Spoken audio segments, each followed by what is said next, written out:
stratégie de survie et principe identitaire. Le rythme est l'outil et l'arme qui permettent d'affronter la situation naturelle de l'homme. Il n'est pas une donnée de nature qui s'opposerait au culturel. Tout au contraire, il est le fondement du culturel qui va s'opposer à la nature. Petit 1, le rythme, principe explicatif du genre humain. Que peut-on comprendre de l'homme sans le rythme, alors que celui-ci s'avère le principe explicatif du genre humain? Les sciences humaines, qui sont constituées sans aucune référence à cette mesure essentielle de l'humain, ne sont-elles pas alors réduites au descriptif corporatiste? Mais ce statut du rythme soulève un problème gnoséologique fondamental. Comment situer la frontière entre l'accomplissement de l'antéprédicatif et le commencement identitaire? Au tennis, la balle sur la ligne est bonne. Au rugby, mettre le pied sur la ligne est une faute. La ligne ne fait pas partie du terrain de jeu. Le rythme est l'un et l'autre. Il est achèvement et commencement. Il achève et accomplit le processus de l'antéprédicatif en tant que stratégie de survie. Mais il est aussi le fondement de l'identitaire, pierre angulaire du genre qui construit sa phénoménologie. Cette double appartenance est constitutive du rythme. Un premier système d'existence a été créé, le soi du genre. Il est à 3 niveaux de donation d'existence. L'animation sensible, physique, rythmique. La dialectique assure la synthèse, la dualité de complémentarité et donation d'existence du spatio-temporel et accession à l'autonomie fonctionnelle. Alors, l'auto-engendrement du genre, le passage du soi au soi-même, de l'en-soi au pour-soi, tout un processus identitaire. Il manquait le petit 2, sans doute. Tu veux dire que le texte il n'est pas là, il ne Non, je pas. plaisante. Je suis mauvaise langue.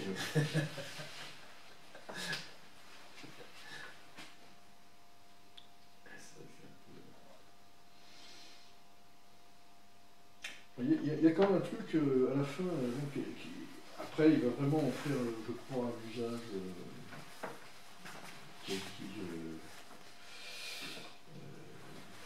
systématique, mais presque. Mais c'est l'idée de synthèse, c'est-à-dire qu'il y a effectivement des intégrations de niveaux donc, qui pointent et qui, à la fin, la dialectique assure la synthèse, la dualité et complémentarité. Donation d'existence, espace temporel, accession à l'autonomie choisie. Là, ça me rappelle la question qui était soulevée au chapitre précédent. En fait, on posait la question chez l'animal du moi et chez l'humain du moi-même, en fait. Si je comprends bien Kluskar, il peut y avoir le moi pour l'animal, mais c'est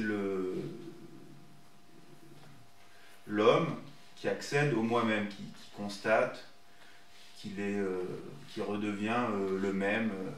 Il appelle le processus identitaire. Voilà. Et parce que là, il pose la question justement, comment situer la frontière entre l'accomplissement de l'antéprédicatif et le commencement identitaire.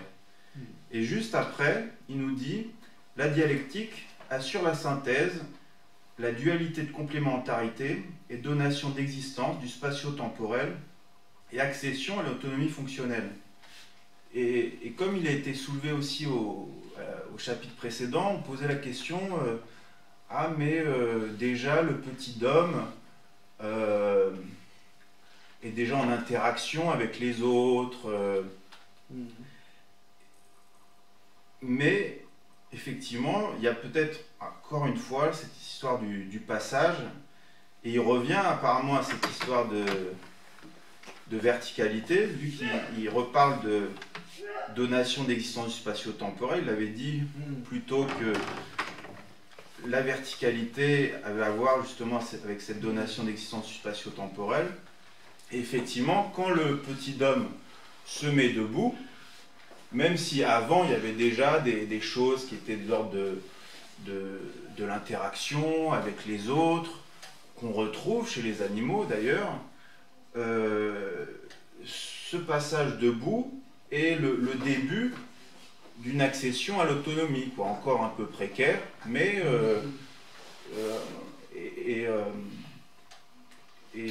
donc C'est sûr, en plus, comme pour un peu, c'est que effectivement, à partir du moment où si tu n'es pas debout,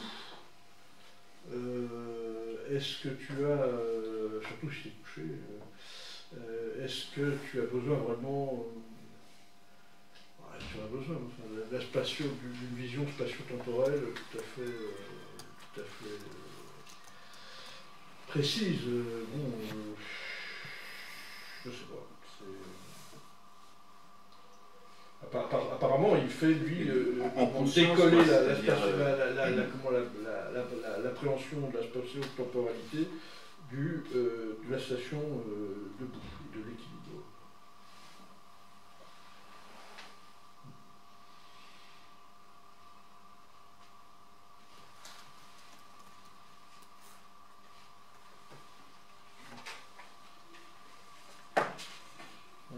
Moi, tout ça me semble empreint d'une espèce de volonté de démarquer l'homme de l'animal,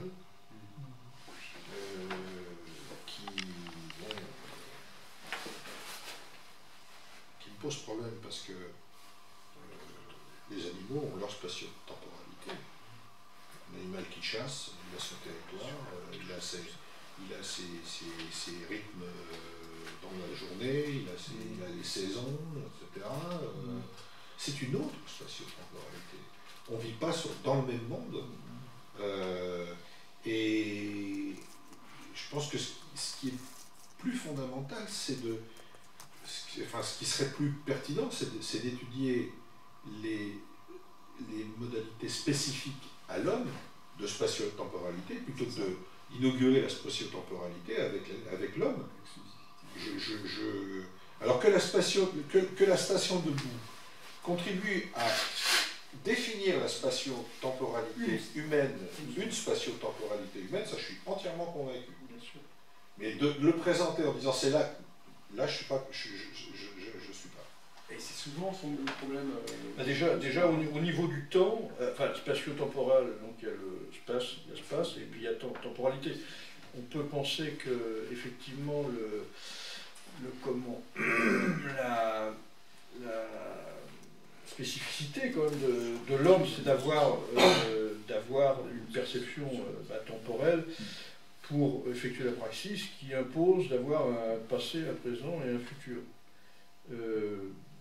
Vraisemblablement, ce n'est pas le cas de l'animal. Donc, qu'est-ce que devient une spatio-temporalité sans passé, présent et futur?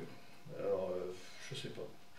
C'est quand même... Je pense qu'il n'y a pas une réponse. Il y a une réponse propre peut-être à chaque espèce. Parce que, et encore, parce que la spatio-temporalité d'une abeille, c'est très différent de la spatio-temporalité d'un loup. L'abeille, alors, vous vous souvenez qu'au début de son bouquin, il parlait de répéter le genre. Réciter l'ADN. Réciter l'ADN. L'abeille récite l'ADN sans doute d'une manière beaucoup plus forte que le loup. Parce que le loup a été mis dans sa phylogénèse à lui en situation d'évoluer pour s'adapter et produire quelque chose de beaucoup plus complexe mais en même temps avec des aspects de complexité beaucoup moins complexes que certains aspects qu'a développé l'abeille, comme la question de la communication à distance avec la ruche, etc. Voilà, moi je vois plutôt les choses comme ça. Et pour moi alors je dis pas qu'il n'y a évidemment pas une différence entre l'homme et les animaux, hein, c'est pas ce que je suis du tout en train de dire, mais c'est plus dans la méthode de pensée que je trouve que cette phénoménologie de la praxis, c'est-à-dire cette phénoménologie de l'homme, telle que de l'homme, comme animal de la praxis, elle doit tenir compte de cette réalité-là, ce qui évite de découvrir des fois des trucs qui sont pas spécifiques à l'homme, mais d'en faire. Moi, je crois. Hein. Il faut mieux s'interroger sur les aspects spécifiques qu'a développé l'homme de tel ou tel aspect de données partagées avec d'autres espèces, plutôt que de se dire, c'est là que ce... Moi, je trouve que la spatio-temporalité, bien sûr qu'il y a une spatio-temporalité pour le loup, c'est évident, pour le chien, et encore chez les chiens, il y en a des millions. Parce que le chien domestique, il a de la spatio-temporalité de chez lui. Bon, aussi, il y a des éléments de spatio-temporalité qui sont communs à l'espèce, comme le fait d'avoir ses chaleurs pour la chienne, ou le fait bon, voilà. Mais sinon, vous voyez ce que je veux dire? Ouais.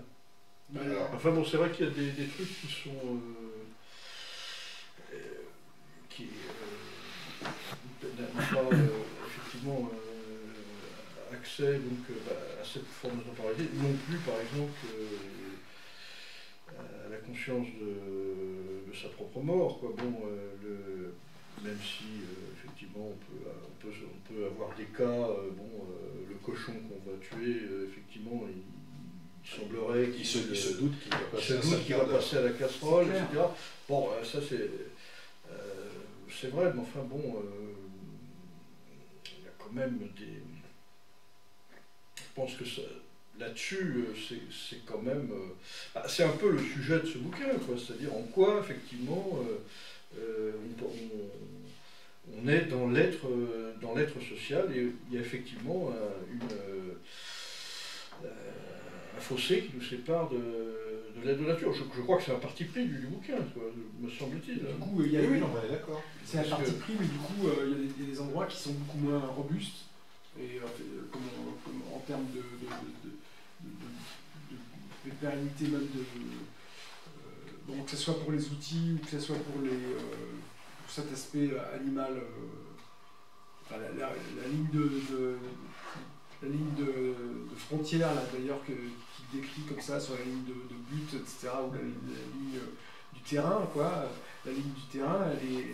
ouais, mais l'autre ligne, il me semble, encore plus glissante, quoi, parce que si tu fais pas vraiment le partage un peu des eaux entre l'homme et l'animal, tu peux justifier beaucoup de choses, quoi, hein.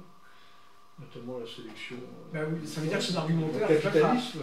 Non, mais d'accord, mais. Ah oui, non, tu vois, le truc, alors le côté glissant, oui, mais enfin bon, là, glisser, mais on peut aussi ne pas glisser. Oui, hein, ça n'applique pas l'autre. Oui, on peut ne pas glisser, mais justement, mais l'argumentaire qui est glissant, parfois il est un peu. Disons, lui, c'est un parti pris, effectivement, il l'étaye comme il peut, mais je crois que c'est quand même à prendre effectivement en compte, c'est-à-dire bien sûr, non, mais pour essayer de voir effectivement comment nous sommes tout à fait spécifiques et qu'on devrait effectivement intégrer ces données à lui